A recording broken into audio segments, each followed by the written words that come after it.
Perfecto. Parece que ya estamos retransmitiendo en directo. Hemos tenido problemas, perdonad por el retraso. Hemos estado hablando solos. No nos hemos dado cuenta que no estábamos retransmitiendo en el directo. Bueno, ya estamos aquí. Buenas tardes. Está habiendo un problemilla con el tema de la pantalla.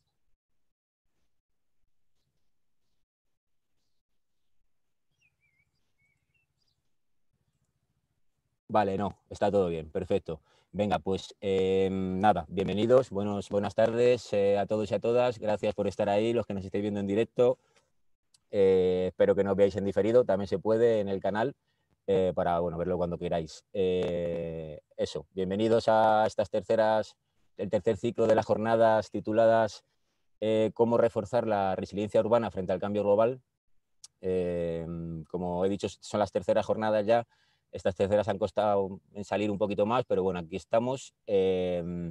Contar un poco que la motivación de organizar estas jornadas ha sido un poco, nacieron dentro de la pandemia, en el encierro, cuando estábamos en casa todos pensando esta distopía que nos estaba pasando, ¿no? Y bueno, esas cabezas estaban un poco hirviendo y con el ánimo de compartir saberes. El caso es que hay gente especializada en determinados temas y bueno, pues compartir un poco puntos de vista que vayan un poco acordes a esa transformación social que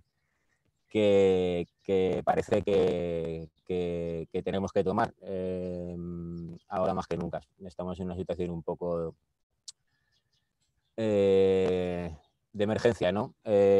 Bueno, estas son las motivaciones. En este ciclo no va a haber DJ, hemos tenido problemas con el tema de los derechos de autor y bueno, también alargaba mucho las jornadas. Así que bueno, no va a haber DJ, igual sí que hay alguno de los ponentes que va a compartir una canción y espero que no haya problemas con la red. Como veis se me ve un poco regular porque estoy en una parte de la finca donde hay más cobertura, no hay mucha luz, pero bueno, no se me corta, se me oye bien, que era lo que quería. Siento que no se me vea bien, pero bueno, eso, espero que no haya ningún problema porque la red está ahí un poco tiritando. Sí hemos querido abrir un poco el tema de las preguntas. Se pueden hacer a través del chat de YouTube. Luego habrá una persona que las recopilará y si da tiempo al final se contestarán. Si no, pues aconsejamos que pongáis el contacto en la pregunta por si pasa cualquier cosa que os la podamos responder por correo electrónico o por WhatsApp incluso, no lo sé. O a través del canal, efectuarlas en el canal y también se responderán. Bueno, quería compartir el cartel, claro, para que sepáis qué es lo que hay hoy. En fin, no es porque esté dentro de la organización, es que es súper interesante. He visto algunas partes de las presentaciones y bueno, la gente que va a participar, en fin, tiene cosas muy interesantes que decir. Va a empezar Luciano Fernández, Chano, para los amigos, arbolista, entre otras cosas, con el tema desarrollo de una estrategia de cambio social, el trabajo a favor del arbolado urbano en Reino Unido. Bueno, pues esto va a hablar un poco de las iniciativas ciudadanas que se han dado en otros países donde a día de hoy tiene una gestión de la vegetalización de la ciudad muy avanzada y donde se ve que los primeros pasos siempre han sido organizaciones sociales o participación ciudadana la que ha motivado todos estos cambios. Se plantea como un paso fundamental hacia esa ciudad verde. La siguiente exposición la va a dar Alberto Slocker, Cucú para los amigos. Es educador ambiental, lleva muchos años trabajando con el tema de la infancia, con los niños y su relación con la naturaleza, los efectos positivos que aporta y los negativos si la naturaleza está lejos de los niños. Y bueno, al final hemos puesto a Erundina Alonso, ingeniero de montes, con el tema del lobo, un conflicto social. Bueno, tengo que decir que Erundina Alonso es ingeniero de montes, pero aparte de ingeniero de montes es muy conocido por su faceta como concursante en Saber y Ganar, entre otros concurso donde fue magnífico, nada más y nada menos. Y bueno, tiene 2 récords Guinness, creo, con el equipo de los Lobos en programas de televisión, ahora está en algunos otros. Bueno, ante todo es un amante de la naturaleza y un buen amigo. Vale, voy a compartir otra foto que quería que vierais, bueno, que representa muy bien, me la mandó Rubén Uceda, representa muy bien la situación en la que nos encontramos. No debemos perder de vista dónde estamos y, bueno, y luego asumir las consecuencias en función de hacia dónde vamos. El mensaje es claro, la situación es más que complicada y bueno, pues es la última oportunidad, pues tal vez sea la última oportunidad. No debemos olvidarnos dónde nos encontramos, ahora que nos han abierto un poco las puertas y todos tenemos ese intrínculis por seguir comprando y por volver a esa vida que nos hacía olvidarnos de los problemas un poco. Bueno, pues no. La situación en la que es y en fin. Vale, pues sin más, no me enrollo más, voy a dar paso a Chano, ¿vale? Para que hable del tema del arbolado urbano en Inglaterra, de esas iniciativas ciudadanas. Y nada, me callo, adelante Chano, yo me silencio, cuando quieras, adelante. Muy buenas tardes. Gracias a Nacho por organizar esto desde su canal de YouTube y por generar espacios así de debate, de diálogo. No sé si decir la palabra alternativo, pero bueno, fuera de los canales habituales y poder generar y dar voz a otros actores, ¿no? Ahora mismo, pues lo que nombra Nacho, la crisis o lo que vivimos, puede tener una variedad enorme de maneras de afrontarla.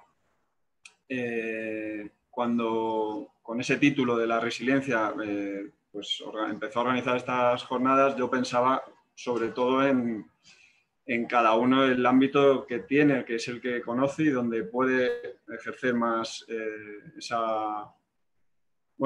entendiendo como resiliencia, como la capacidad para adaptarse a crisis o traumas gordos y salir reforzado, ¿no? Pues entiendo que cada uno desde su parcela va a tener más capacidad de incidencia y va a tener más información o manejo de qué estrategias son generadoras de resiliencia. Yo me he centrado, va a ser una charla, es de arboricultura. Entiendo que voy a empezar a compartir pantalla. Entiendo que, pues bueno, el que no esté familiarizado verá que ¿se está viendo? Sí. La arboricultura, ¿se está viendo con el menú a la izquierda o...? ¿Sí? Vale. La arboricultura, por hacer una definición rápida y que la gente esté un poco situada, es la ciencia que comprende todo lo que engloba la cría, la propagación, el cuidado, el mantenimiento del arbolado. ¿Qué pasa? Que cuando hablamos de arboricultura estamos hablando de una cosa que es una parcela muy concreta, pero que genera en el medio urbano, como si pudisteis escuchar la charla que hizo precisamente Nacho en la primera de las jornadas, genera unos beneficios sociales, sobre todo en el entorno urbano, que son insustituibles, de mitigación de calor, de captación de CO2, de reducción de ruidos, psicosociales. La verdad es que el tema de la arboricultura como bien social, como aporte de bien a toda la sociedad, está todavía en nuestro país pues un poco en pañales, ¿no? Y creo que, pues de esto va mi charla. Realmente es un poco pretencioso el título, ¿no? ¿Qué estrategia un cambio social? El cambio social puede ser cada pequeño cambio que pueda generar mejoras en el conjunto de la sociedad, ¿no? Y yo, centrándome en el tema de arboricultura, pues he ido a mostrar iniciativas que, sobre todo en el Reino Unido, están siendo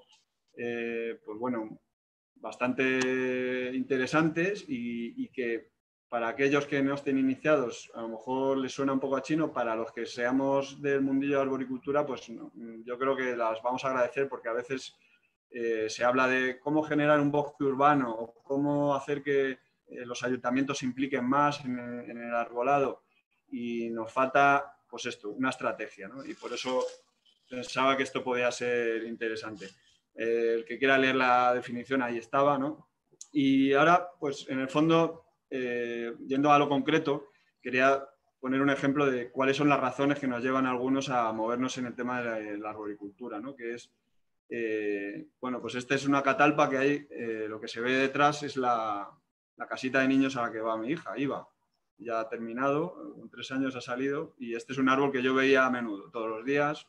Digo, bueno, pues un árbol como los que te puedes encontrar, sin un alcorque muy, bueno, muy generoso ni nada. Parece como pues un árbol que han puesto y que lo dejan allí, ¿no? Y así muchas veces se generan árboles que dices, bueno, pues no está mal. Es grande, da su sombra, hace su función, esos cochecitos se sombrean. ¿Qué pasa? Que llegamos cualquier mañana y nos encontramos esto. O sea, ese árbol coge el ayuntamiento del pueblo sin más razón y hacen esto porque toca podar, ¿no? Entonces te quedas así un poco flaseado y te das cuenta de la falta de conocimiento, de la falta de cultura del árbol, que al final es lo que es la arboricultura, que nos engloba, ¿no? Y te picas más todavía y dices, joder, es que esto no puede ser. Entonces hay que seguir en ello. Creo que bueno, por la trayectoria que tenemos y tal, creo que nunca está de más el trabajar en este tema. Y bueno, claro, ¿qué pasa? Que yo quiero catalpas así, ¿no? Esto es la misma especie, una catalpa Bignonides, y dices, pues es que este es el árbol que me encantaría encontrarme en un pueblo. Me encantaría encontrarme árboles grandes, me encantaría los árboles que han crecido con espacio suficiente. Y en muchos pueblos, sobre todo, y en casi todas las ciudades es difícil. En las ciudades, pues bueno, en las que hay parques históricos, en las que hay posibilidad o que ya hay un poco cambios en el manejo, en la gestión, pues te puedes encontrar árboles grandes, pero no es muy normal, ¿no? Entonces digo, bueno, pues ¿quién está haciendo esto? Los ingleses.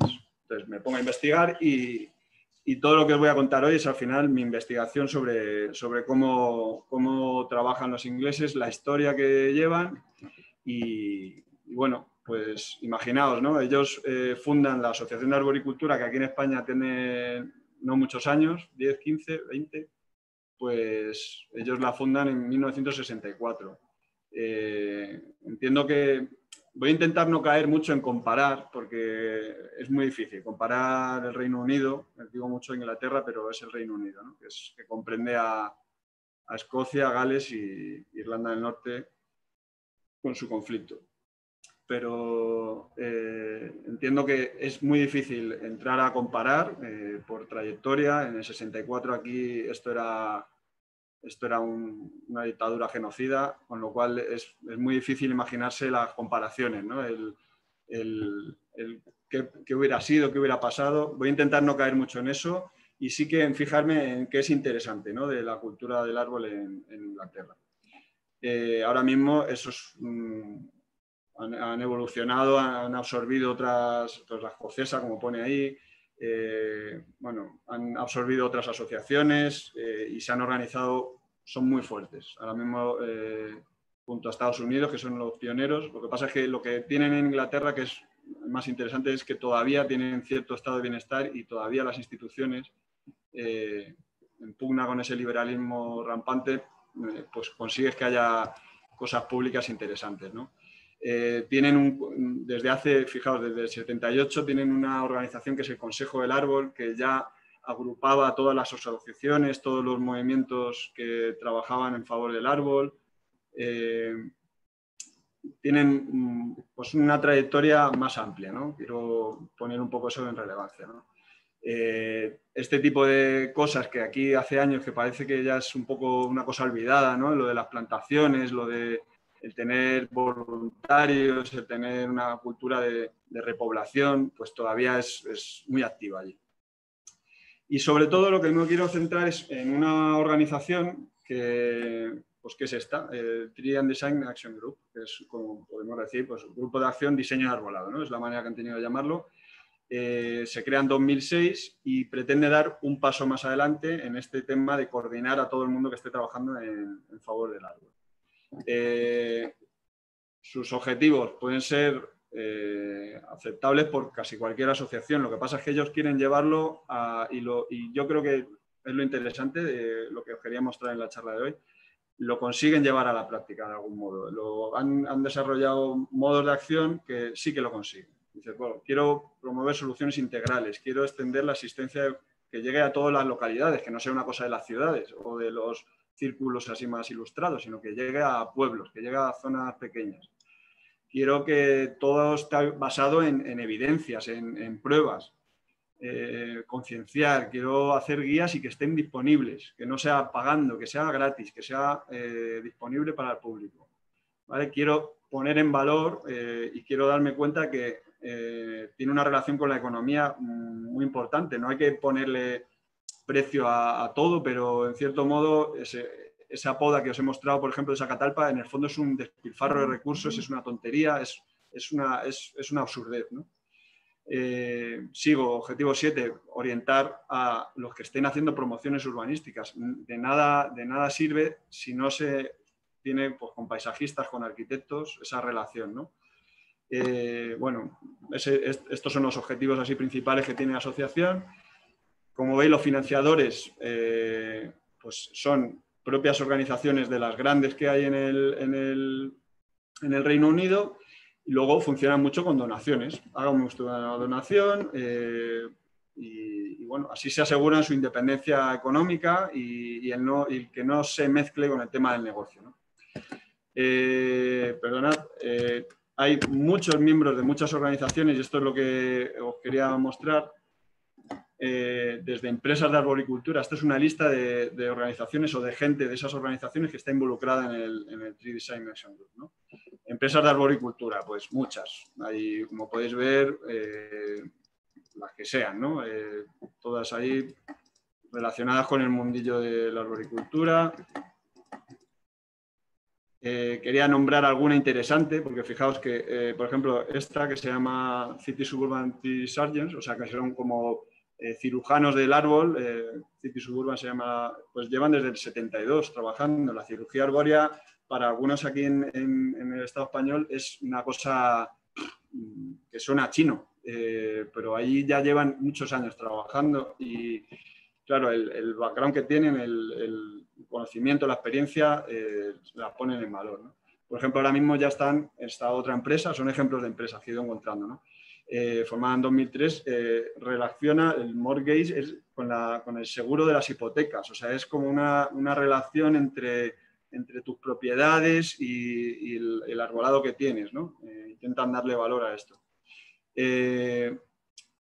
Más ¿de qué está formado este Tree Design Action Group? También, pues de asociaciones que son profesionales de otros sectores y de universidades y centros educativos. Lo que quería nombrar, que es muy importante, es lo del enfoque integral, ¿no? La mirada de decir, yo no puedo trabajar por el arbolado si no incorporo todos los nuevos conocimientos que haya, si no me pongo de acuerdo con, bueno, pues con arquitectos, si no me pongo de acuerdo... Entonces, imaginaos, forma parte del Tree Design Action Group Thames Water, ¿no? Aguas del Támesis, que sería el equivalente a que el canal de Isabel II estuviera involucrado en el tema de arbolado.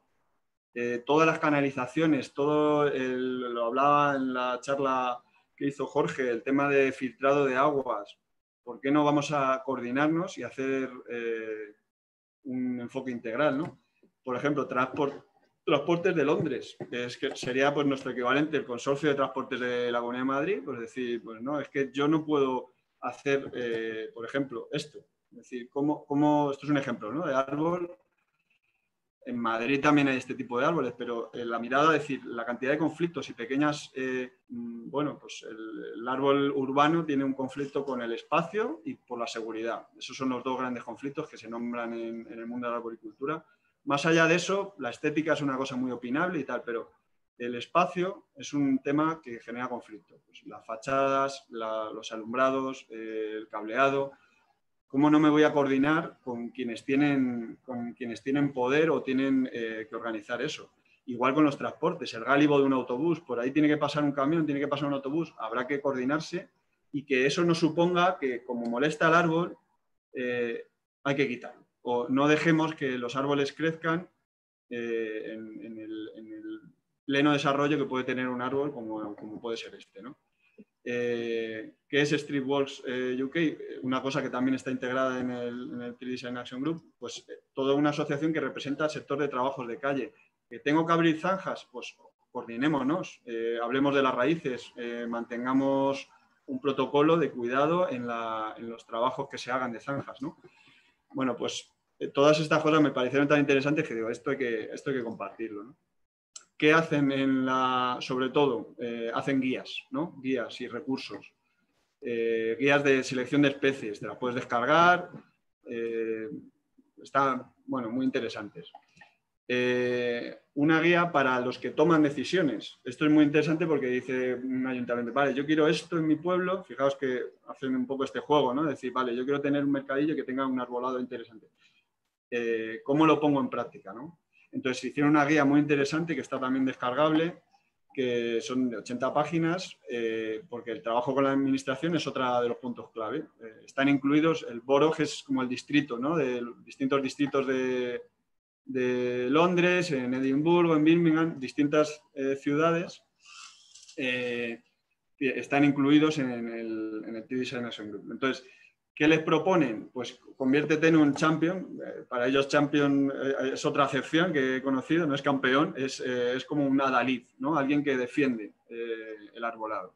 ¿Cómo lo proponen? Dice, bueno, pues te voy a pasar este documento, el de los 12 claves para arbolado en el townscape, es el paisaje urbano, y tú pues lo ratificas como institución. Léetelo bien, tómatelo en serio, pero pues te ponen aquí la opción de endorse, ¿no? De ratificar en tu gobierno local estos puntos de trabajo. En la propia guía, en esos 12 puntos, los 12 principios, te están dejando muy claro que no es una tontería, que es una cosa compleja, ¿vale? Entonces, bueno, pues aquí también tienen para que te descargues y hagas la moción en tu ayuntamiento, con los grupos políticos que sean, de tirar para adelante con esto. ¿Cuáles son los 12 principios? Pues los dividen, no lo voy a leer mucho, pues si no me voy a enrollar, pero pues una parte de planificación, conoce tus recursos urbanos o tus recursos de árboles, ten una estrategia comprensiva, o sea, amplia, introduce los árboles en toda tu política y en todos tus planes urbanísticos. Y luego, pues, como veis, dice, vale, ¿quiénes son los actores clave, ¿no? Pues los planificadores. El tree officer es una figura que luego os contaré que es clave en el Reino Unido, que sería nuestro ideal, ¿no? De tener un técnico arbolado técnico de arbolado en cada ayuntamiento. Aquí no lo hay. Aquí hay algo parecido, pero no lo hay. Entonces, vale, tenemos plan, tenemos 3 principios relacionados con plan, tenemos 3 principios relacionados con diseños. Haz sitios habitables o amistosos para los árboles, o sea, dales espacio, escoge bien los árboles, por eso las guías de selección. Oye, esto es un árbol que me va a generar una bola muy grande, voy a tener que actuar mucho sobre él, voy a tener que podarlo y mucho, no me es correcto. O sea, la parte de planificación y diseño, fijaos que coge una importancia grande, no es que se ponen árboles y ya veremos qué hacemos. Esto es uno de los principios que es básico en arboricultura, que la mitad del trabajo es al principio, en la planificación. Y comparte los beneficios múltiples que tiene el arbolado. Llega la fase de plantar y de proteger, ¿no?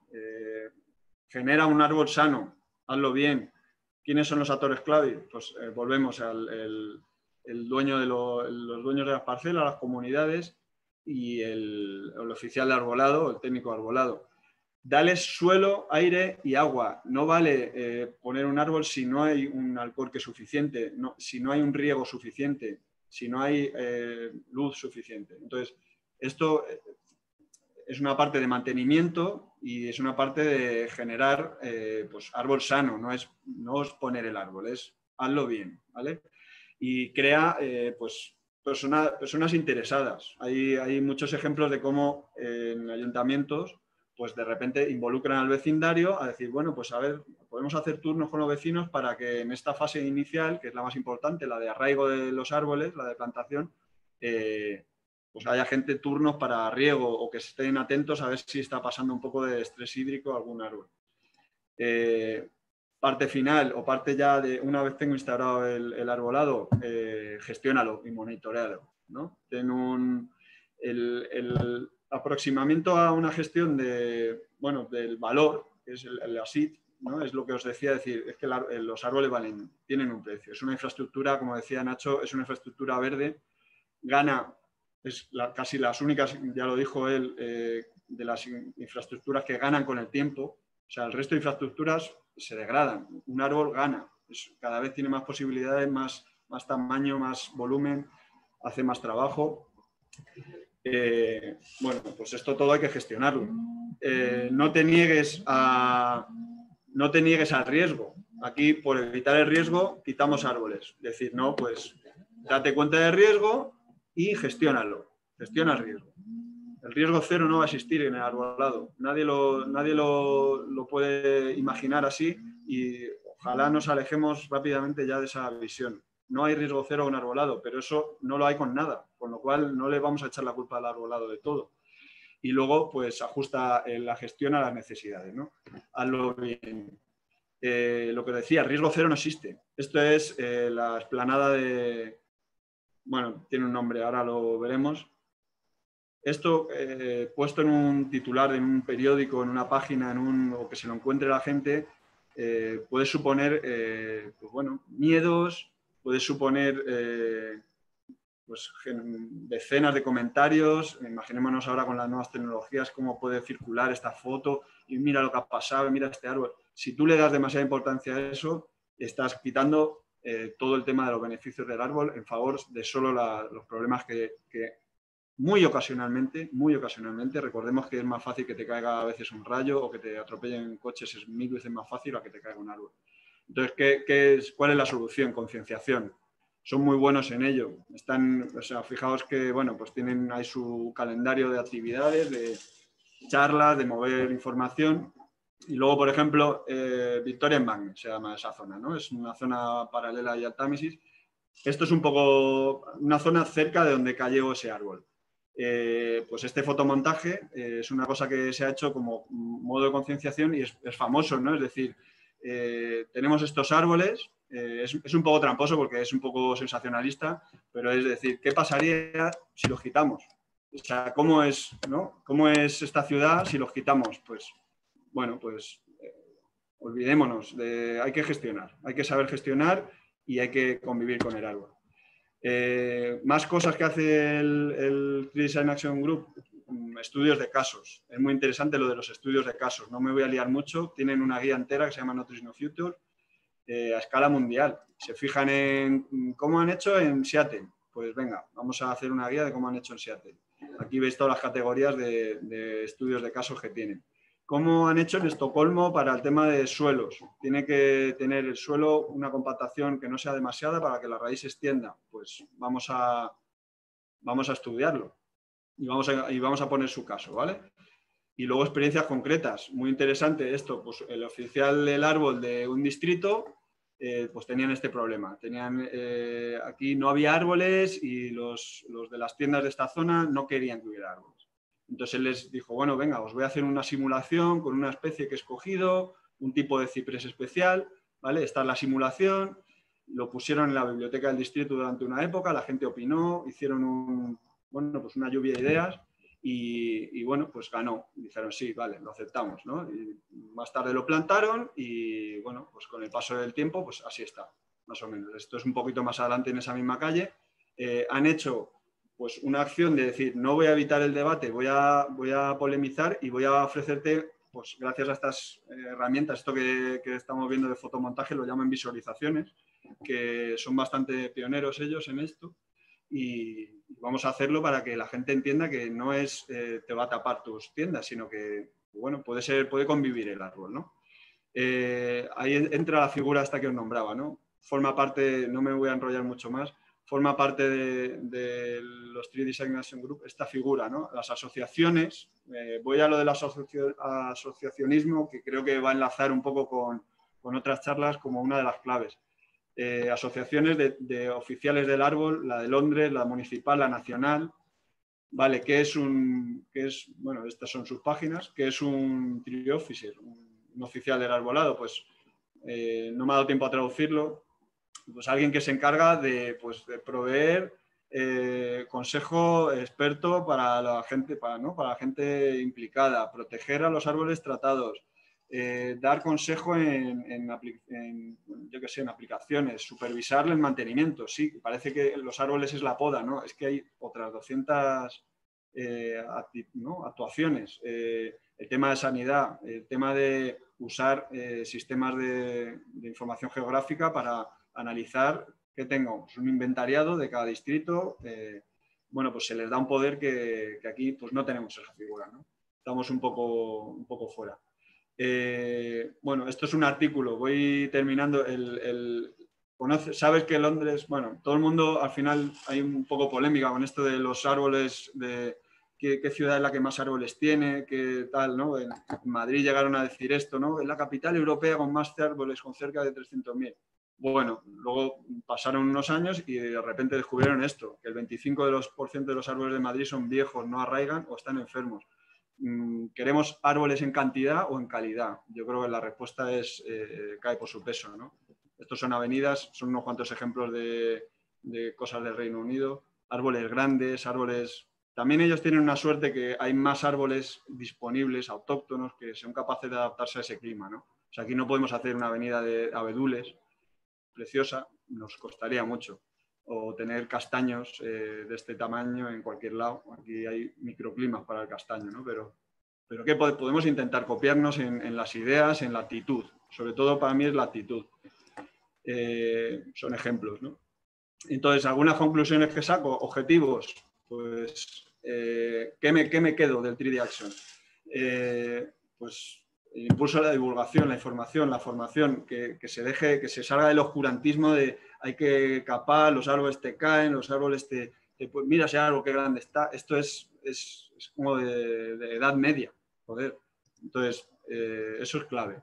Luego el apoyo y refuerzo de los cargos médicos, los medios, los encargados, que aquí no vamos a esperar que haya un técnico arbolado así de la noche a la mañana, pero los encargados o los técnicos de medio ambiente o técnicos de jardines que hay en los ayuntamientos, pues yo creo que eso es clave, porque una profesionalización del sector, el llegar a tener algo fuerte y que se asocien y que haya orgullo gremial, es decir, no es el encargado el que se come los marrones de los árboles, sino alguien que diga, joder, yo soy un profesional de esto, ¿no? Y luego lo de la visión integral, la transversal, las sinergias, ¿no? La buena relación entre una arquitectura, arboricultura, bueno, pues esto. Más o menos esto quería contaros. Es un poco la pedrada. Voy cerrando. Se ha quedado ahí abierto, no sé cómo vamos si me he comido mucho tiempo, Nacho. Bueno, más o menos, ¿no? Pero ya voy cortando. Está haciendo señas. Pues nada, voy a dejar de compartir la pantalla y me voy a silenciar. Quedan ahí preguntas, las que alguien quiera realizar, porque esto es un tema infinito, la verdad. Es profundo y se puede trabajar mucho. Bueno, hasta luego. Gracias, Chano. Pues nada, eso. Gracias por la charla, por el tiempo que has dedicado en prepararte esto. Y nada, lo siento mucho por esa catalpa que te podaron ahí, porque la verdad que es que duele cuando estás viendo un árbol todos los días y de repente ves que han hecho eso. Es como que te quedas dentro, una cosa por dentro de decir, en fin, has convivido con él y duele. Así que empatizo. Bueno, a ver si llegamos a ese punto en el que tengamos un técnico de arboricultura por cada ayuntamiento. Sería una fantasía. Saber que eso existe nos da fuerza, para ir a por ello y bueno, pues todo este tema de involucrar al vecindario a la hora de generar estos espacios verdes, bueno, pues lo que ya hablábamos, legitima las decisiones y nada más que tiene beneficios. Así que bueno, nada, lanzo desde aquí ánimo a la gente, porque si no participamos, si no nos asociamos, pues muy probablemente esa imagen no la veremos nunca, ¿no? La de una gestión de un arbolado respetuosa, con gente profesional manejándolo. Todo esto empieza por el movimiento de la ciudadanía y bueno, pues ahí queda dicho. Muchas gracias y nada, hasta otra. Bueno, damos paso a Alberto con el tema creciendo en el asfalto, naturaleza e infancia.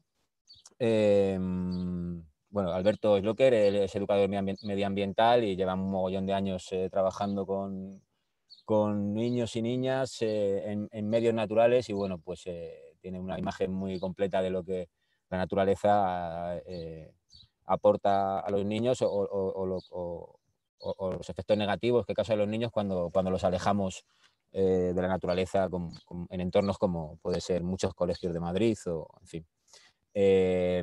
Me silencio, doy paso a Cucu. Adelante, Cucu. Venga. Buenas, muy buenas tardes. ¿Qué tal estáis? Hola.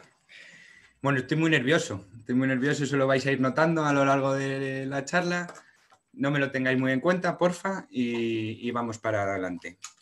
Bueno, voy a compartir pantalla porque tengo una presentacioncilla, ¿vale? Y bueno, pues ahí vais a ver un poquito reflejadas las principales ideas. El título de la charla, como veis, es Creciendo en el asfalto, naturaleza e infancia. Es un título súper ambicioso. Es verdad que, bueno, cuando Nacho me lo propuso, yo pensé muchos temas, se me agolpó en la cabeza y al final saqué esto como una cosa pues muy amplia. Entonces, en 20 minutos, que espero yo ceñirme un poquito más al tiempo, lo único que voy a poder alcanzar es a levantaros el interés y espero, si lo hago bien, levantaros ese interés. Entonces, bueno, pues lo que estamos hablando, me ha gustado mucho la charla de Chano porque, bueno, además de que lo ha hecho muy bien, hila bastante bien con lo que yo voy a decir, incluso repetiré cosas que ha dicho Chano, ¿vale? Naturaleza e infancia, vamos a tratar de la relación entre estos dos conceptos y vamos a tratar también entre la relación de la naturaleza y el ser humano. Claro, pues porque la infancia obviamente es un cajoncito dentro de este ser humano. A ver, pantalla completa. Bueno, ¿por qué este tema? Pues este tema surge básicamente porque realmente en los habitantes urbanos, pues ahora mismo nos vemos muy distanciados con la naturaleza. Parece que no formamos parte de ella y no es cierto. Obviamente el ser humano es parte de la naturaleza y así lo podemos comprobar si esta crisis ecológica que vivimos continúa así y la naturaleza continuará. Los que no continuaremos seremos el ser humano, ¿no? Entonces, bueno, pues ahí dejo eso para que nuestro egoísmo a lo mejor nos guíe un poquito. ¿Cuál es esa relación entre el ser humano y la naturaleza? Bueno, por supuesto, la naturaleza aporta beneficios. Estos beneficios los han catalogado con este nombre que se llama servicios ambientales o servicios del ecosistema. Para hablar de estos servicios, he metido esta ilustración. Es una ilustración de la evaluación de los ecosistemas del milenio. Esto es una iniciativa que surge al principio de los 2000, promovida por la ONU. Ya sabéis todos estos brindis al sol que se marca la ONU. Y bueno, pues esta infografía la ha desarrollado un equipo español de la Universidad Autónoma de Madrid y la verdad es que refleja muy bien el ideal que podemos llegar a pensar de ciudad, ¿no? Entre lo que intenta reflejar esta imagen es todos esos beneficios que nos da la naturaleza.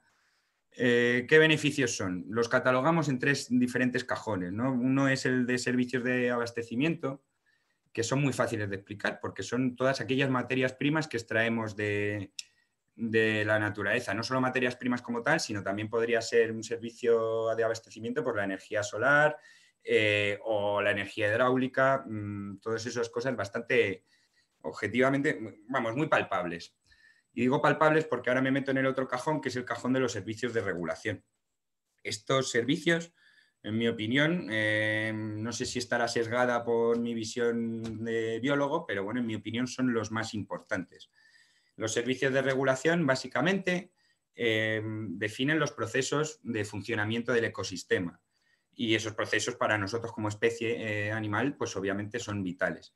¿Qué procesos son? Pues por ejemplo es la depuración del agua gracias al arbolado, a la vegetación urbana.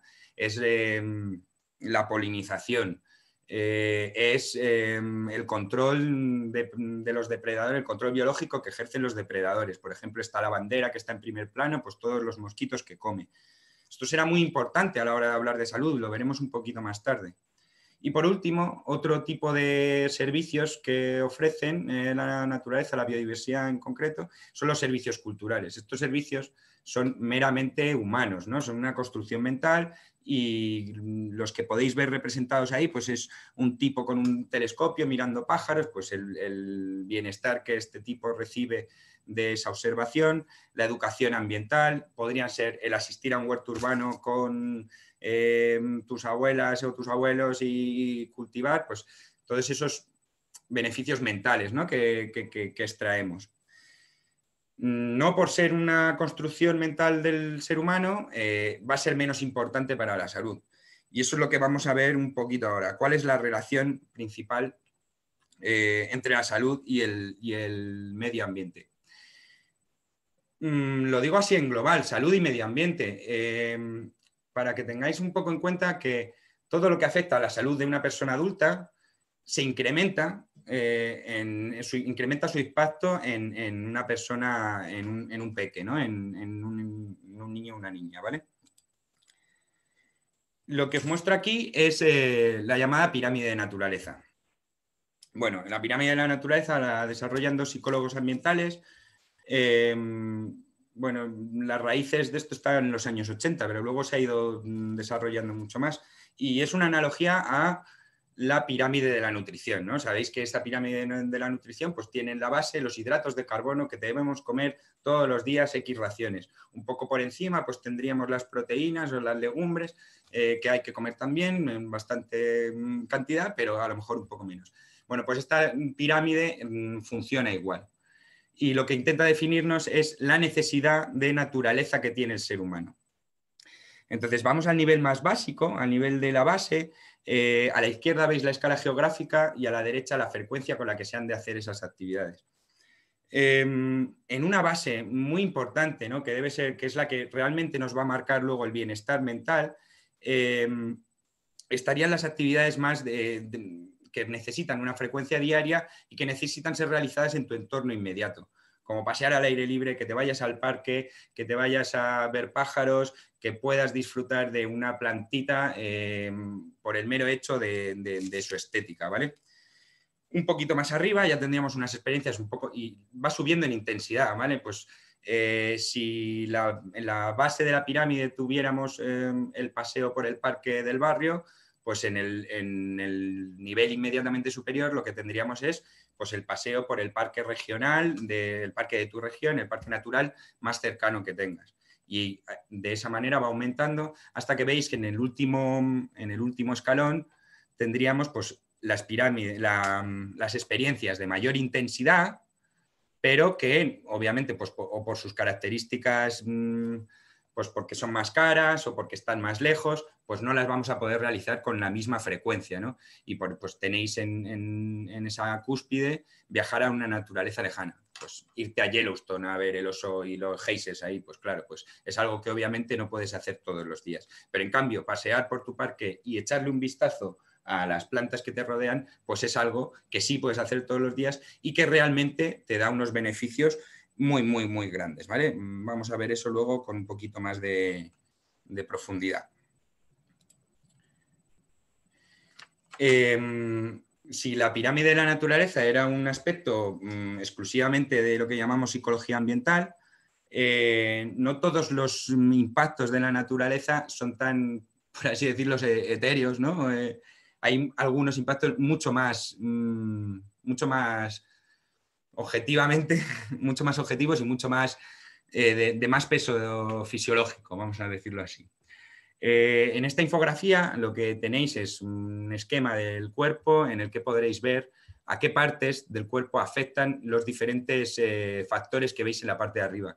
Está la contaminación del aire, el ruido, el calor, la falta de actividad física y, por último, la falta de espacios verdes. A la izquierda y a la derecha del cuerpo veis todos estos síntomas y pues coloreados con unos puntos de diferente color tenéis a qué categoría de las anteriores corresponde.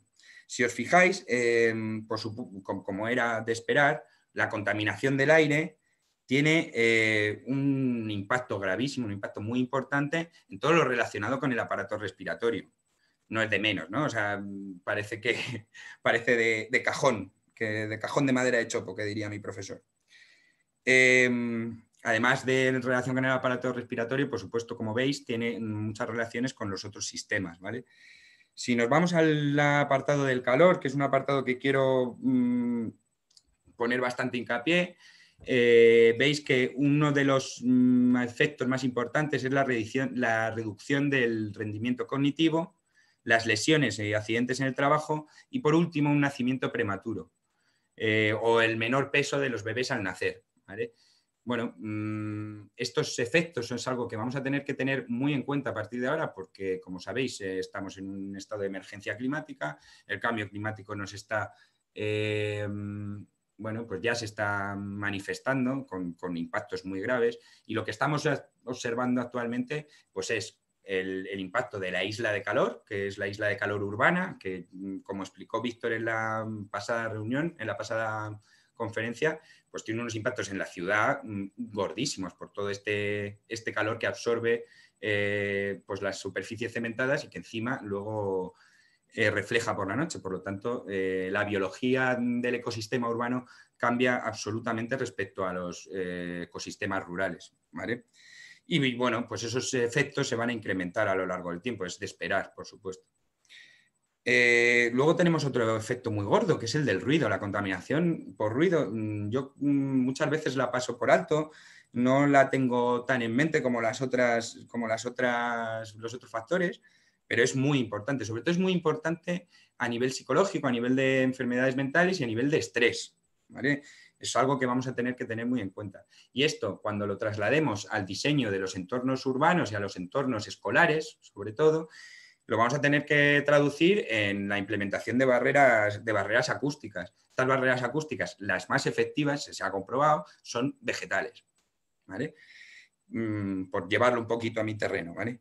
Y por último, os nombro los otros dos efectos, que son la falta de actividad física y la falta de espacios naturales. Los nombro juntos porque son dos efectos totalmente relacionados en el fondo. Es muy difícil separar uno de otro. ¿Por qué? Porque un espacio natural, una zona verde en una ciudad, lo que hace es incrementar la cantidad de actividad física que se haga. Solo tenéis que preguntaros a dónde salimos a correr, dónde quedas con tus colegas, dónde cuando ha ocurrido esto de la pandemia y de repente nos han dejado salir a hacer deporte, lo perdido que se veían los deportistas porque no podían ir al parque, ¿vale? Es muy importante.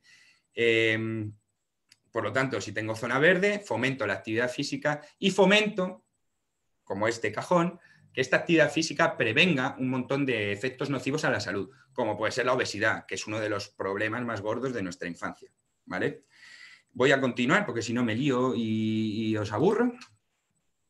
Esta infografía es un poquito de resumen, ¿vale? No son tanto efectos fisiológicos en nuestra salud, pero sí que se ven las diferencias, ¿vale? Como veis, en los efectos que producen sobre los niños, una de las mejoras que introducen los espacios verdes es el aumento de la capacidad de concentración. Lo veremos ahora, ¿vale? Justo al seguir. Y también lo que os decía del peso adecuado de los bebés al nacer, ¿vale? Todos los demás factores seguramente podáis decir sí, no, sino todo lo contrario. Hay gente que los está estudiando y vamos a ver un poquito de ello, ¿vale? Avanzamos. Uy. Bueno, aquí lo que es una asociación entre el verdor. El verdor lo definen en este artículo. Este es un artículo del Instituto de Sostenibilidad Global que está en Barcelona. Y bueno, lo que veis es una asociación entre el verdor. Verdor es la cantidad de naturaleza en el ecosistema urbano, en tu ciudad, y la estructura cerebral. Bueno, en este estudio que han hecho con un montón de chavales de varios coles de Barcelona, se ha demostrado que la materia gris de la zona prefrontal y la zona motora aumenta muchísimo en relación aumenta muchísimo en chavales que se han desarrollado en sitios con una naturaleza de calidad respecto a chavales que en cambio lo han hecho en lugares con una contaminación más acusada, ¿vale? Por supuesto, el incremento de volumen en materia gris lo que va a suponer es un incremento en capacidades cognitivas. En concreto, en este estudio lo que observa es la mejora de la memoria de trabajo, que es una capacidad muy útil, obviamente, a la hora de trabajar con escolares. Aquí os doy unas pinceladas de este estudio. Lo que veis es una gráfica que yo la he puesto porque la veo clarísima, ¿vale? Tenéis la línea continua y la línea discontinua. La línea continua corresponde a todas esas escuelas que están en zonas de baja contaminación del aire. En cambio, la línea discontinua, por supuesto, va a ser a los de alta contaminación. Y en el eje Y, en el eje vertical, lo que veis es el progreso de esa memoria cognitiva, ¿vale? De esa memoria de trabajo. Esa memoria de trabajo aumenta no exponencialmente, pero aumenta de manera lineal muy grande, proporcionalmente, en los chavales que se han desarrollado en un ambiente de baja contaminación, ¿vale? A mí me parecía como tan obvio que es la prueba definitiva. Otra cosa que me parece reseñable es que la muestra que tiene este estudio, 2.593 chavales, es muy grande. O sea, no es un estudio desdeñable que se haya hecho con 100 chavales de un cole, sino que tiene una muestra muy importante, ¿vale? Si veis en el cuadradito de la derecha abajo, es otro aspecto bastante importante, que es el relacionado con el camino escolar. Si tomamos el 100% del tiempo que los chavales están absorbiendo contaminación, el camino al cole supone el 6% de ese tiempo. En cambio, pues el tiempo que están en el cole y el tiempo que están en casa, pues es todo el resto, ¿vale? En cambio, en contraste, la contaminación que absorben estos peques durante este camino al cole, es el 30% de la contaminación total. ¿Por qué? Porque el camino al cole se produce justo en las horas de máximo tráfico, en la hora punta de los coles, ¿vale? Esto va a ser un aspecto muy importante a la hora de diseñar entornos escolares. No podemos permitir que los coches, que el tráfico llegue a la puerta de los colegios. ¿Por qué? Porque esto afecta de manera muy visible al rendimiento de estos chavales, no solo al rendimiento, sino a su desarrollo de salud, ¿vale? Y bueno, como yo no lo explico muy bien, voy a dar voz al Instituto de Sostenibilidad Global, que en un minutillo os lo explica mucho más rápido que yo. Me cachis la mano. Vulnerables a la contaminació atmosfèrica perquè òrgans com el cervell o els pulmons estan en fase de creixement. En els nostres estudis, per exemple, hem vist que amb nens que van a escoles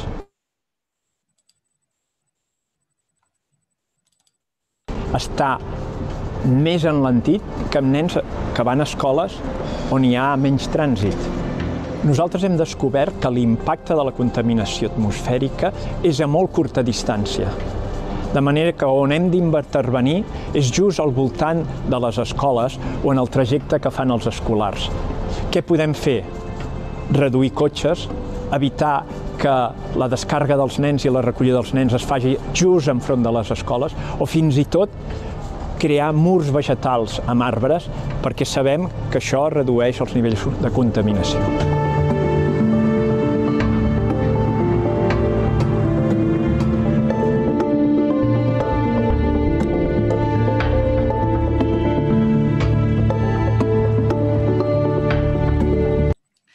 habéis visto, es muy importante lo que dice al final los muros vegetales, ¿vale? Para mí es vital. En este otro estudio que realizan dos potentísimos psicólogos ambientales, que son José Antonio Corraliza y Silvia Collado, se miden 4 poblaciones diferentes, ¿vale? 4 colegios diferentes. Uno que se cataloga como con un entorno no natural. Seguramente todas tengáis en la cabeza el patio de algún colegio totalmente cementado, como era el mío, en el que hubo un arenero en algún momento y como manchaba encima lo quitaron, ¿vale? Pues un poquito por ese aire vamos, ¿no? Un colegio con nada de naturaleza en su interior, un colegio que tiene algo, un colegio bastante natural y un colegio muy natural. En estos coles se mide el estrés, la capacidad de responder a ese estrés y la naturaleza percibida en el colegio, ¿vale? Si nos damos cuenta, en las 4 poblaciones, en el colegio no natural, el nivel de estrés, que es la barrita negra, ¿vale? El nivel de estrés es similar al de otros colegios. En cambio, la naturaleza percibida es mucho más bajo. En cambio, en el otro extremo tendríamos el cole en el que hay una naturaleza exuberante que está integrada en el currículum, que está integrada en el patio, que está integrada en todos los sitios. La naturaleza percibida es enorme. En cambio, el estrés ante un mismo estímulo, la respuesta de estrés de los chavales es mucho menor. Básicamente, estar en la naturaleza, el contacto con esta naturaleza, ayuda a reducir el estrés. Si ayudamos a reducir el estrés, ayudamos a mejorar las capacidades cognitivas de los chavales. Vamos a continuar un poquito, que si no me lío. Bueno, entonces ahora ya os voy a hablar más un poquito del trabajo que estamos desarrollando actualmente en el programa del Ayuntamiento de Madrid, Educar Hoy por un Madrid más sostenible, y concretamente en el programa, en lo que hacemos sobre patios escolares, ¿vale? Sobre entornos escolares. Bueno, vamos a hacer una analogía un poquito entre naturaleza y espacio al aire libre, ¿vale? Tenéis que tener en cuenta, hay estudios que nos avalan que entre los 4 y los 14 años los chavales pasan el 76% del tiempo sentados en un sitio cerrado. Esto en el caso de los adultos se incrementa incluso, o sea, sería un 95 contra un 5, ¿vale? En el caso de los adultos urbanitas, ¿vale? También eso hay que tenerlo muy en cuenta. Todo lo que estoy hablando es una visión muy urbana, que a lo mejor las personas del mundo rural se ven un poco desplazadas, pero bueno, estos ciclos son un ciclo de conferencias de resiliencia urbana. Entonces, a eso que voy, ¿vale? Bueno, está demostrado que en un espacio abierto se dan un mayor número de interacciones sociales. Esto es súper importante a la hora del desarrollo de los chavales, porque con las interacciones sociales lo que se están desarrollando son diferentes tipos de inteligencia, como la inteligencia verbal, obviamente, a más interacciones sociales, más tendrán que hablar, o la inteligencia social, o la inteligencia naturalista, ¿vale? Eso en los espacios abiertos. Por lo tanto, si desarrollamos las inteligencias, pues todo va mucho mejor. También la inteligencia emocional. Además, en los espacios abiertos también se comprueba que baja el nivel de conflictos. Seguramente esto se deba a que en un espacio abierto tú tienes todas las capacidades posibles de liberar esa frustración que te ha producido el conflicto, ¿vale? Además, en el nuevo planteamiento que estamos haciendo de los patios escolares, se pretende que el patio sea un recurso educativo más, porque no todo van a ser los libros, ¿verdad? La naturaleza es muy útil para fomentar el aprendizaje significativo, que se dice. Es muy difícil para un chaval leer cosas en los libros y acaparar toda esa información, guardarla dentro y luego poder utilizarla. El aprendizaje es mucho más efectivo si lo que primero haces es observar las cosas, sentir las cosas, utilizar tus sentidos en esas cosas y establecer una conexión emocional con esas cosas. Básicamente, os voy a poner un ejemplo. Cuando trabajaba en el jardín botánico, yo era guía, ¿no? Y entonces, bueno, pues llevábamos a diferentes grupos de escolares Y bueno, pues en un cierto momento me vi con un grupo de la ESO enfrente del bancal de los helechos. Entonces yo le estaba explicando las bondades maravillosas de los helechos, que son muchas. Y yo cada vez veía que ellos ponían cara de seta, o sea, no se estaban enterando de nada. Cuando de repente, ya digo, pero ¿os me estáis entendiendo? La profesora les tuvo que decir el nombre de helechos en inglés, que es fence o algo así. Entonces todos los chavales dijeron, ¡ah, fence! O sea, estos chavales tenían el helecho delante y no habían hecho la conexión mental entre el hecho, entre el objeto del helecho, el concepto del helecho y el lenguaje. Ni siquiera, o sea, encima habíamos pasado 2 niveles, ni siquiera habíamos pasado por el castellano, habíamos pasado directamente al inglés. O sea, todo esto se está perdiendo una información súper relevante, que obviamente es la más importante. Vamos, no quiero ir más allá, pero también, pues obviamente, pues si tú le tienes que explicar a un chaval la metamorfosis de las ranas, si ellos no han visto un renacuajo, no se van a enterar de nada, obviamente. Bueno, voy un poquito más rápido, porque ya me están dando la vez. La naturaleza, y esto en los chavales más pequeños todavía, en la educación infantil, nos va a aportar una fuente ilimitada de juego, de recursos educativos y de juego libre, que es una cosa que hasta hace poco se veía como una locura. Ahora mismo no hay escuela que no le integre, ¿vale? Por lo menos las escuelas infantiles, ¿vale? El juego libre nos va a apoyar, nos va a ayudar a desarrollar la imaginación de los chavales y también la capacidad de abstracción y el simbolismo, cosas que luego van a ser vitales en la vida adulta, por supuesto. Además, bueno, pues como recurso educativo, si tú eres un profesor de matemáticas y tienes que enseñar las formas geométricas, qué mejor recurso que la naturaleza para enseñar que una piedra es esférica, que la hoja del olivo es ovalada, ¿vale? Más o menos iríamos por ahí. Luego otro aspecto que a mí me gusta reseñar es que, y que lo quiero hilar con un poquito lo de Chano. Chano nos achaca, no es por fastidiar, ¿vale? Nos achaca estar siempre detrás, ¿no? Detrás de los ingleses, detrás de tal. Bueno, estamos detrás de los ingleses y estamos detrás de Europa en muchas cosas. ¿Y por qué? ¿Vale? No sé si recordáis que, bueno, pues la Escuela Libre de Enseñanza fueron los pioneros en establecer las escuelas bosques en España, y en ese momento éramos la punta de lanza de la educación europea. O sea, no había nadie que superara el nivel de novedad, bueno, pues eso, el nivel de implicación que tenía la educación europea. Española, ¿vale? Y gracias a estos movimientos que, por supuesto, ya sabemos todos por qué, fueron aplastados y olvidados, ¿no? Por así decirlo. Vamos allá. Bueno, en estos diagramas ahora os voy a hablar básicamente de lo que es un diseño del patio, ¿vale? A la derecha, vamos a fijarnos en el de la derecha, tenéis el círculo dividido en 3 sectores. Y bueno, esto voy a hilarlo, perdonad, pero que me lío. Mirad, en los 2 patios que tenemos aquí, a la derecha tienes uno muy simple, que sería el normal, el actual, y a la izquierda tienes lo que se está empezando a implementar. Si os fijáis, en el de la derecha, ¿qué tenemos en el centro? Pues tenemos una cancha de fútbol. Pues puedes tener un arenero y 4 árboles. La cancha de fútbol está ocupando el centro y eso va a ser muy importante.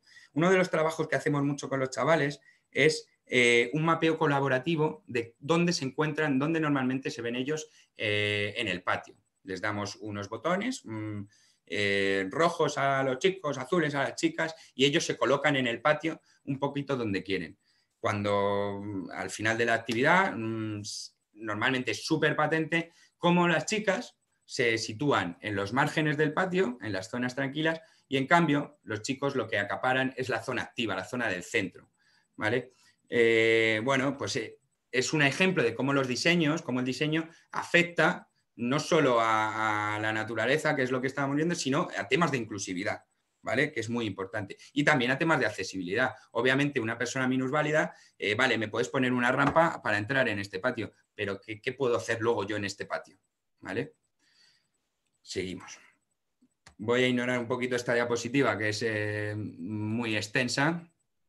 Y ahora os voy a contar ya, por último, para terminar, el trabajo que estamos haciendo en este programa que os he comentado, Educar hoy por un Madrid más sostenible, con las escuelas infantiles. Las escuelas infantiles siempre han estado a la cabeza también de la innovación educativa y ahora mismo pues están a la cabeza un poco de este movimiento de reverdecer los patios, ¿vale? Y en cambio están a la cabeza en intención, pero no tanto a la cabeza de interés por parte de la administración, ¿vale? Estas fotos son de una de las escuelas estrella que tenemos, ¿vale? En estas fotos, en las de abajo, lo que veis es el patio de este centro, es un patio en el que el suelo es de tierra, hay zonas de cemento también, por lo tanto, al ser de tierra es permeable, por lo tanto, al ser de tierra permite vegetación, permite diferentes texturas, permite un hábitat mucho más variable que es mucho más enriquecedor para los chavales. Arriba lo que veis es el grupo de educadoras que están participando en la toma de decisiones. Esto es muy importante a la hora de diseñar. Lo decía Chano en su charla anterior, a la hora de dar voz a estos, de incrementar el debate dentro de los círculos, pero bueno, nosotros ahora mismo estamos dando voz a estas escuelas de esta manera, ¿vale? Lo que tenéis a la izquierda, que también va a ser importante, es una zona estancial colocada delante de la escuela.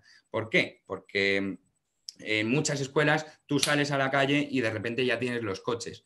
Una zona estancial delante de la escuela lo que va a hacer es ayudar a que se incremente esa sociabilización y la implicación de las familias dentro de la educación de la escuela. Disculpad si he ido muy deprisa, lo siento un montón, pero es que teníamos un programa muy apretado, ¿vale? La presentación la dejaré por ahí, ya si se la pedís a Nacho la podéis encontrar. Y bueno, esto es una definición que están intentando meter la Asociación Basurama dentro de la nueva ley de infancia, que es muy curioso porque tiene una definición para aula, pero no tiene una definición para patio, ¿vale? Entonces, bueno, pues es el último aporte que voy a hacer, ¿vale? Por aquí. Nada, muchas gracias. Y nada, os dejo con una cancioncita porque lo que nos apetece no nos dejo con nada, ¿vale? Un besito y muchas gracias. Joder, Cucu, muchísimas gracias. Lo siento cortarte porque me estaba resultando súper interesante, pero nos vamos de tiempo. Yo estoy aquí que se está haciendo de noche, me vais a dejar de ver y luego la gente se queja. De verdad te lo digo de corazón que si estaba nervioso que no se te notaba, me parece una charla mega interesante como para, joder, estirarla, buscar otro espacio y porque tienes ahí información, en fin, para dar y tomar. Eso está claro. Insisto, lo siento, te he cortado ahí, pero no, es que ya sabes, cosas del directo. Joder, tenía cosas apuntadas de lo que has dicho, la verdad, pero estoy con los nervios de los tiempos. Pero bueno, en fin, me acuerdo de temas como lo de la contaminación acústica, que igual no se valora tanto. Y bueno, que lo importante que es cuidar de nuestros niños y de nuestras niñas, ¿no? Y poner esas justificaciones de una manera plausible, ¿no? Cómo afectan directamente a nuestros niños y qué fácil es que retomen hábitos sanos, ¿no? Lo tenemos al alcance de la mano. En fin, insisto, muchas gracias. Insisto, lo siento por cortarte. Paso a Erundino con la charla del lobo, conflicto social. Erundino, bueno, sí, quiero recordar, es un lobo, hablando del lobo, tenía que decirlo. Yo me silencio. Erundino, gracias, adelante. Hola Nacho, hola a todos. Y Nacho, muchas gracias por buscar este espacio de comunicación, de diálogo, de progreso, de entendimiento. Bueno, yo no voy a ser tan aplicado como han sido Chano y Alberto, que han puesto una presentación muy chula los dos, porque estaba un poquito pillado y era o hablar o no participar aquí. Yo quería participar. Así que voy a daros un poco la chapa, ¿vale? Intentaré ser lo más conciso posible y tampoco enrollarme mucho, ¿vale? Algunos pensaréis o diréis que está metido un poquito con calzador el asunto del lobo como conflicto social dentro de este ámbito, ¿no? Pero yo le insistía a Nacho, le decía, mira, el lobo para mí es un conflicto más que un animal paradigmático, ¿no? Digamos que refleja perfectamente la interacción entre las fuerzas del mundo natural y las fuerzas humanas, que ya no sabría decir cuáles son más poderosas. Bueno, las naturales seguro, que nos derrotarán, pero desde luego estamos poniendo de nuestra parte todo lo posible para hacer pensar que tenemos más fuerza de la que creemos, ¿no? Para mal, además. Y ya os digo que el lobo, más que un problema natural, para mí es un gran conflicto social, ¿no? Además es un buen reflejo de lo que ocurre en nuestros días, porque casi todos los conflictos que dependen del entendimiento humano no van a menos, al revés, van a más. Y desgraciadamente en nuestro país creo que es así. El conflicto social del lobo no se reduce. Bueno, voy a intentar contaros mi experiencia de casi 15 años trabajando con el lobo y que, bueno, pues de momento la tengo aparcada porque las decepciones han sido lo suficientemente grandes como para que tomara esa decisión, ¿no? Bueno, os cuento, yo entiendo que el conflicto en general debe afrontarse con un análisis más o menos frío de quiénes son los que participan en ese conflicto. Voy a relatar los que yo creo que son los actores fundamentales en este conflicto, intentando desmenuzar un poquito, ¿no? Qué papel juega cada uno. Sin duda, el primero es el propio lobo, con su realidad biológica y sobre todo con su realidad poblacional. En el segundo lugar he puesto a los ganaderos, o si queréis en término un poquito más amplio, a la ganadería. En tercer lugar, pongo a la administración, que no es un actor, sino son muchos actores, porque la administración es multiforme. Luego os lo contaré con detalle. Aparte, bueno, pues cada uno cuenta la película en función de su papel en ella, ¿no? Y yo he formado parte de la administración, por eso me toca más de cerca. Yo pienso que la administración tiene, en cierto modo, la llave de la resolución del conflicto, la podría tener, vamos. En cuarto lugar, situaría a los expertos, a la ciencia. Tiene mucho que decir, pero en general se le escucha poco, ¿no? A la biología de la conservación, en términos un poquito más amplios. En quinto lugar, como actor cada vez más importante, situaría a una parte de la sociedad, que son las asociaciones o grupos conservacionistas, que también en los últimos tiempos están tomando dos caminos prácticamente divergentes. Para mí esos serían los 5 actores principales del conflicto del lobo. Y bueno, podríamos meter otros, seguro que si hay alguien que hablas de los cazadores o como no hablas, yo que sé, del periodismo ambiental o de la sociedad que no forma parte de ninguno de esos grupos, pero le interesa el asunto. Bien, por supuesto que podríamos considerarlos actores, pero bueno, los voy a dejar para otra ocasión, ¿vale? Bueno, pues voy a empezar a contaros cuál es la situación o cuál es, como veo yo la situación, el papel que jugaría cada uno de estos actores. El lobo, si estuviéramos hablando del lobo hace 5 años, sin ir más lejos, probablemente os contaría algo distinto. En la península ibérica el lobo llegó a mínimos poblacionales en los años 70, ¿no? Era un animal que no tenía ningún reconocimiento social.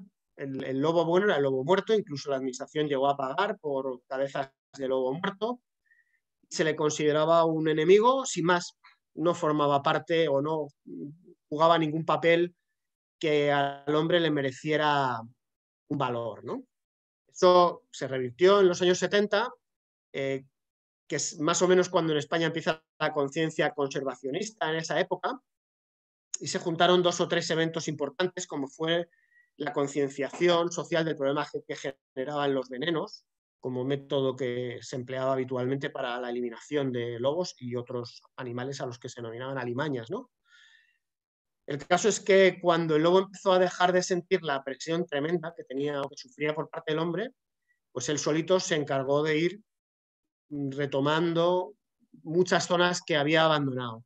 El lobo, que en su día había ocupado prácticamente toda la península, estaba limitado casi exclusivamente a las zonas montañosas de Galicia, Asturias, León, prácticamente, con algún núcleo poblacional en Extremadura, en la Sierra de San Pedro y en Sierra Morena, a caballo entre lo que hoy es Castilla-La Mancha y Andalucía, ¿vale? Bueno, pues el lobo empezó a progresar y llegó pues prácticamente a los límites que tiene en la actualidad ya en los años 90.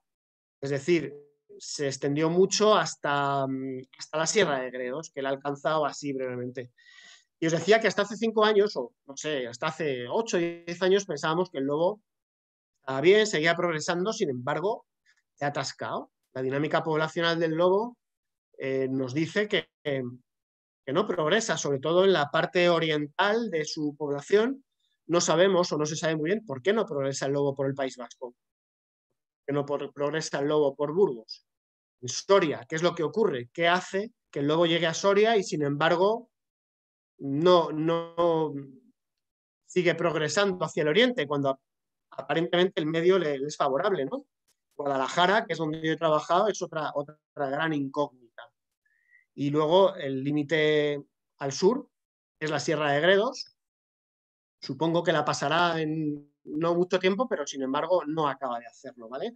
La población de Sierra Morena, que se nos comunicaba que era una población viable y saludable hasta hace relativamente poco, pues de repente ha pasado a estar extinguida. Técnicamente está extinguida la población de Sierra Morena, hasta el punto de que bueno, pues se están empezando a pensar proyectos LIFE para la reintroducción del lobo, porque se da por seguro el hecho de que el lobo está extinguido, ¿no?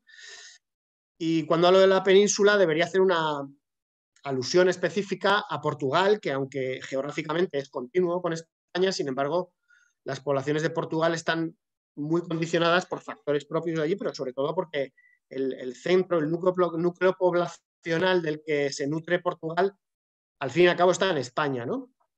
Ellos tienen una realidad natural un poquito más humanizada, tienen bastantes pocas presas silvestres y bueno, pues tienen lobo, pero tampoco tienen mucho lobo, ¿no? Bueno, el lobo en los últimos años además está reflejando un par de problemas relativamente importantes, como son la aparición de enfermedades. Cada vez es más frecuente encontrar fotos por ahí de lobos con sarna, la leishmania parece que también progresa. Hay problemas de hibridaciones que deberían estar más en manos de la ciencia y no lo están. En fin, ya os digo que hace unos años al lobo como actor lo daría como una población sana. Ahora yo creo que debemos o que tenemos razones para tener serias dudas de qué es lo que está ocurriendo, ¿no? Los ganaderos, como segundo actor, tampoco son una unidad, ¿no? No es lo mismo los ganaderos o la ganadería que se ha venido ejerciendo en zonas en las que nunca ha dejado de haber lobo. El ganadero ahí entiende que el lobo es uno de los problemas, llamémoslo así, con los que tiene que contar. El ganadero se defiende del lobo, se ha defendido siempre y no pregunta a nadie por qué tiene que defenderse del lobo. Se defiende, se protege y convive con él de una manera razonable. ¿Le hace gracia? Pues no, pero tampoco es un problema que esté por encima de otros como son los grandes problemas de la ganadería a día de hoy. Es que económicamente es una actividad con unos márgenes muy pequeños y con una viabilidad más que dudosa, sobre todo la ganadería en extensivo, ¿no? Los ganaderos de zonas en los que dejó de haber lobo y ha reaparecido, digamos, desde hace 30 años a esta parte, se han opuesto siempre frontalmente al lobo y en muchos casos se niegan a aceptar la realidad de que el lobo está ahí por progresión natural, que nadie ha echado el lobo, que es lo que en algunos sitios se empeñan en hacer creer, ¿no? Que, bueno, pues igual que han echado el lobo, que se lo lleven. No lo ha echado nadie el lobo y además, aunque quisiéramos, no lo podríamos echar, ¿no? No podemos legalmente echarlo tampoco. Bueno, pues en general todas estas zonas en las que el lobo es un enemigo, digamos, retomado después de que se han perdido las cumbres, es donde más conflicto genera el lobo, porque no existe una costumbre de protegerse frente a él y los ganaderos que tienen que trabajar mucho más, que tienen que invertir más dinero por el lobo, eso es cierto, es una actividad más compleja, pues se niegan a aceptarlo. Y el lobo en estos casos, en algunos sitios se dice que el lobo acaba siendo un gran selector natural de ganaderos más profesionales frente a los menos profesionales, porque, bueno, pues los que se protegen menos o se se cuidan menos de estos aspectos, pues en muchas ocasiones acaban abandonando la ganadería porque no les resulta rentable, ¿no? El tercer actor es la administración. La administración, ya os digo que es multiforme. Las administraciones públicas en general trabajan en base a lo que llamamos el principio de legalidad. Es decir, establece unas normas y tiene que ceñirse a cumplirlas. Es la responsable de la gestión y de la conservación del lobo, pero no es la propietaria del lobo. Eso es algo que yo creo que olvida con frecuencia. ¿Por qué os digo que es multiforme? Porque no estamos hablando de una administración en España. En España hablamos de al menos 17 gestiones diferentes, según las 17 comunidades autónomas, a las que tendríamos que añadir a la administración central, que tiene la responsabilidad de la coordinación y del establecimiento de estrategias, y no lo hace. Se lava las manos. Fijaros si es importante el que, bueno, pues no nos vamos muy lejos. En Madrid, en el extremo norte de Madrid, tenemos la gestión de la Comunidad Autónoma de Madrid. Si seguimos un poquito hacia el norte, nos encontramos la provincia de Segovia, la gestión de la Comunidad Autónoma de Castilla y León. Si nos vamos hacia el este, la provincia de Guadalajara y la gestión de una comunidad autónoma que no dialogan prácticamente entre sí, que son gestiones totalmente distintas, con ayudas completamente distintas, que generan una situación absurda. Bueno, pues a mí me ha tocado el caso de algún ganadero que vive en Madrid, su actividad económica está radicada en Madrid, pero tiene ganado en Guadalajara o al revés, ¿no? Y las comunidades autónomas pues dicen, tú estás en Madrid, a mí no me preguntes. Bueno, es una situación absurda. Ahí quien tiene que actuar es la administración central. La administración central tiene que tomar la rienda de coordinar y de escuchar a todos los actores. No puede lavarse las manos. Tiene que establecer unas estrategias, tiene que reunir a la gente y tiene que escuchar, ¿no? Y sobre todo hacerse creíble. Yo creo que es uno de los pecados capitales de la administración, es no comunicar a los ciudadanos qué es lo que está haciendo. Tiene que decir lo que está haciendo. Y no lo hace. ¿Lo puede hacer? Sí, lo puede hacer. Nosotros en Guadalajara lo hemos hecho. Alguna vez que nos hemos hecho alguna charla pública en la biblioteca, además estaba absolutamente hasta los topes, porque a la gente le interesa. Sobre todo porque si la administración está haciendo lo que debe, no debe tener nunca ningún problema en comunicarlo. Al revés, debe comunicarlo. No podemos olvidar que la administración, en última instancia, es lo que quiere que sea la gente. Ciudadanos hacen que la administración haga lo que ellos quieren hacer, pero vivimos en un país con muy poca participación ciudadana, con muy poca costumbre de implicación en los problemas y de participación normal. Si es una participación normal, no tiene por qué ser una participación agresiva ni de protesta, sino de colaboración, de establecer espacios en los que los ciudadanos participan y los ciudadanos entender que tienen que hacerlo, porque son temas que les afectan directamente. Bueno, pues esta es la administración que se ocupa del lobo. Hay una administración poco transparente, poco creíble, poco coordinada. En fin, no es muy optimista mi visión, ¿no? A ver si encuentro por dónde voy. El cuarto actor, yo creo que es el desheredado del grupo, ¿no? Que son los científicos, los expertos, los responsables de la biología de la conservación, porque son rehenes de las administraciones. Son los que deberían decirnos qué es lo que pasa y aconsejarnos qué es lo que podemos hacer, porque saben hacerlo, porque tenemos algunos de los mejores expertos de Europa en lobo, y sin embargo, como las administraciones hacen y deshacen a su antojo, si a las administraciones no les da la gana dejarles acceso a los datos, pues no lo hacen y ya está. Y se quedan tan panchos. Y los científicos que pueden y deben aportar algo no tienen a dónde recurrir. No les dejan saber, no tienen facilidad de acceso a los censos, no ponen estos censos, las administraciones no los ponen de una manera transparente en manos de los científicos. Y eso porque lo que están haciendo lo hacen de una manera poco transparente. Bueno, pues este hermano pobre, desgraciadamente es el hermano pobre. En otros países no ocurre así. En otros países los científicos son respetados y las administraciones no solo cuentan con ellos, sino que están a su disposición absoluta, cosa que aquí no ocurre. Obviamente no lo van a decir abiertamente, pero las administraciones no colaboran con los científicos. Y bueno, el quinto y último actor, para mí es el último que da o que podría dar paso un poquito a la esperanza, ¿no? Que son las asociaciones y los grupos conservacionistas. Y diréis, uy, ¿y esto? Bueno, os decía que los grupos conservacionistas han seguido o siguen dos caminos claramente divergentes. Bueno, pues creo que es así. Los grupos ecologistas, que antes llamábamos ecologistas, se están convirtiendo en los últimos tiempos casi en grupos animalistas. Para mí ese es un gran problema. Ellos, en general, creo que podrían ser parte de la solución y yo creo que son una parte importante del problema porque generan muchísimo ruido, muchísimo conflicto. No son amigos de posturas dialogantes, sino de posturas extremas y fuera de razón, con mucha frecuencia. Bueno, pues todos conocemos el poder o la presencia mediática que ha tenido el grupo Lobo Marley, ¿no? A partir del cual se han desgajado otros subgrupos que además en general están peleados entre sí porque no se ponen de acuerdo y que creo que son el reflejo de que el conservacionismo, el sino de nuestros días es que está rozando el animalismo y cada vez más se dirige al animalismo, lo cual me parece muy problemático porque el animalismo considera a los animales digamos, con categoría humana, no son hombres, queramos o no, no son hombres, ¿no?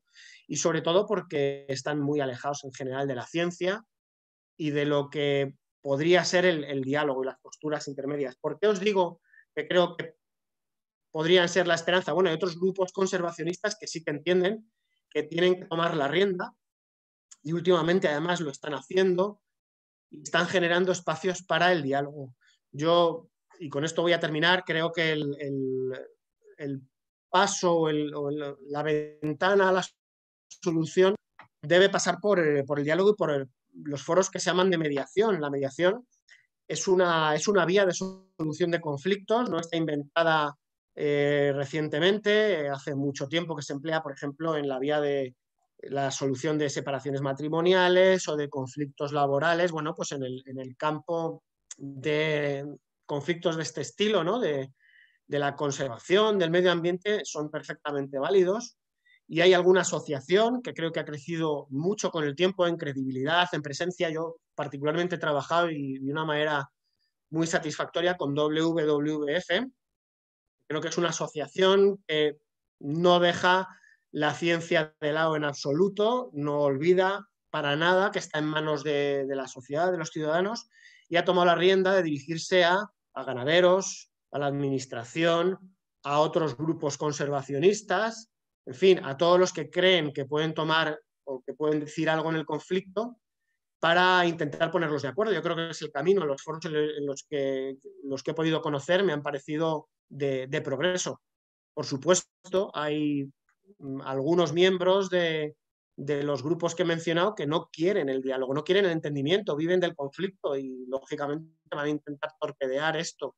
Bueno, pues habrá que hablar con los otros y habrá que convencer a todo el mundo de que la mejor solución es que todos nos entendamos, porque si realmente, como parece que a todos los actores les interesa el lobo, si lo que queremos es que el lobo siga siendo uno de nuestros valores reales, pues yo creo que es el único camino. Que todos nos pongamos de acuerdo, que todos se pongan de acuerdo, todos tomen las riendas con tranquilidad, responsabilidad y que se puedan alcanzar acuerdos, porque por supuesto se puede.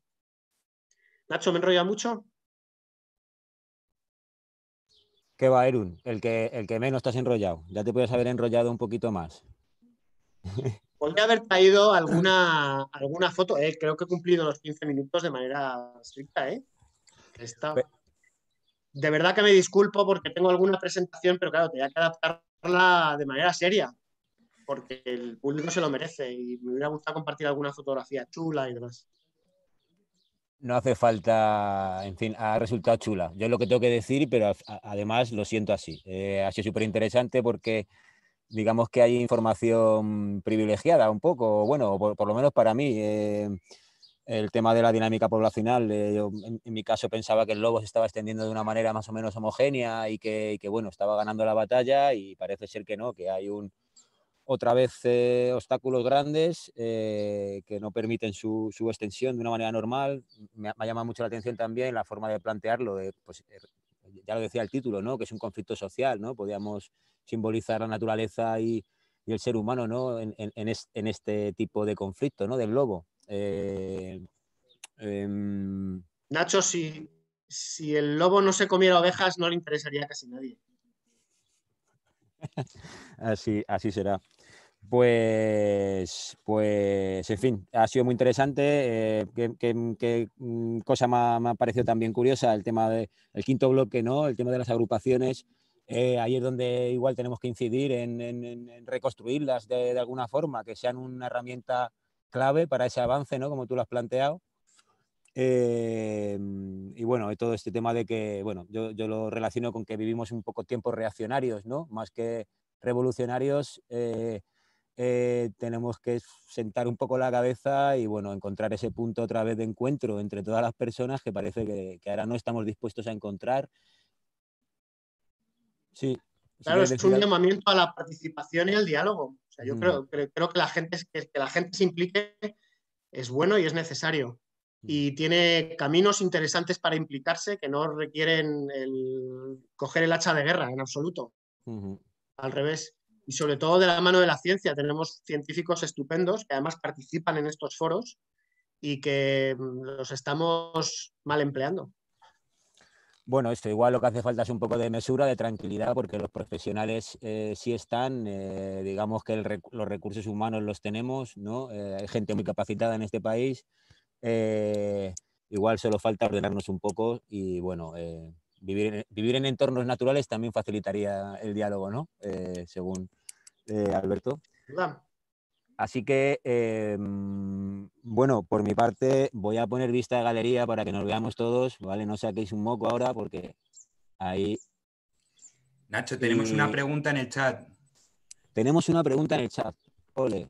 Y la pregunta es de Madalena Potenciano. Curioso lo de la Alemania, es para Erundino. Dice, curioso lo de la Alemania, ¿es por los cruces? A ver, tanto por lo que respecta a la sarna, por lo que respecta como a la leishmania, parece que el cambio climático sí que está teniendo un poquito de importancia. La leishmania antes no era endémica, si no sé mal, en la cordillera cantábrica, y cada vez hay más noticias de presencia estable de la leishmania y la leishmaniosis. ¿Vale? En este caso, la variación sería de la cordillera cantábrica hacia el norte. La sarna sí que parece que hay más presencia de sarna en los últimos tiempos, y también podría ser efecto de, sobre todo, que los inviernos están siendo cada vez menos inviernos. Pero yo ahí sí que lo digo con absoluta precaución. Yo no soy experto en sarna, sí que sé que cada vez se ven más lobos afectados por sarna. ¿Cuál es la razón? No lo sé. En cuanto a la leishmania, el lobo tiene una interacción muy importante con respecto al hombre y a los perros que se utilizan de guarda, y por tanto la transmisión a través de pequeños carnívoros, que el zorro suele ser clave en todo esto, es clara y es importante. Vale. ¿Alguna cosilla más? ¿Alguna preguntilla más que hayáis visto en el chat? Bien. Vale. Bueno, esto, deciros que quien no haya podido ver el directo, queda grabado la sesión en el canal de YouTube para que lo veáis cuando queráis. Que muchas gracias a los tres, la verdad, pues eso, porque hay que dedicar un tiempo a preparar esto y nada, pues que me ha gustado, joder, ha estado muy bien, la verdad, es que me gustan todas estas jornadas, con sus fallos y con su todo, ¿no? ¿Qué fallo? ¿Qué fallo? Eso es. Yo no he visto ningún fallo, Nacho. Cuéntanos cuál. No sé, la luz, por ejemplo, ahora el caso es que ahora al atardecer se me ve mejor, pero estaba así con que se estaba haciendo de noche, pero se ha hecho de día de repente. A mí es un fallo que estamos todos Parece que lo digo de broma, pero no lo digo. Es cierto. Bueno, pues ha salido estupendo. Y bueno, nada, eso, pienso en que esta información tiene que llegar a más gente, porque hay pocas visualizaciones. Lo que pasa es que soy muy malo en en hacer llegar, bueno, en hacer una buena difusión, pero en fin, lo que ha habido hoy aquí es oro para mí, o sea, hay que valorar lo que sabe Alberto, lo que sabe Erundino, lo que sabe Chano, y nada, que muchas gracias a todos, a ver si podemos organizar otras, si hay ánimo y hay fuerza. Nada, un mensaje positivo también para estos momentos turbios, reaccionarios, podemos cambiar la curva. Muchas felicidades a todos y un beso muy grande, ¿vale? Gracias a ti. Muchas gracias. Gracias, Nacho, y Chano y Alberto. Nacho. Corto.